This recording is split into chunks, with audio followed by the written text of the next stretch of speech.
Hello everyone and welcome back to my channel.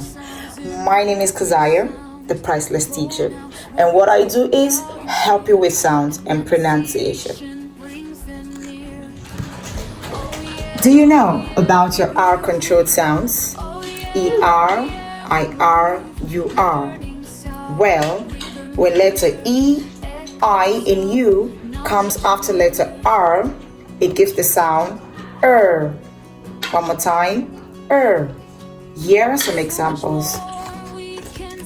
Term, perm, person, bird, shirt, fur, turn, burn, church.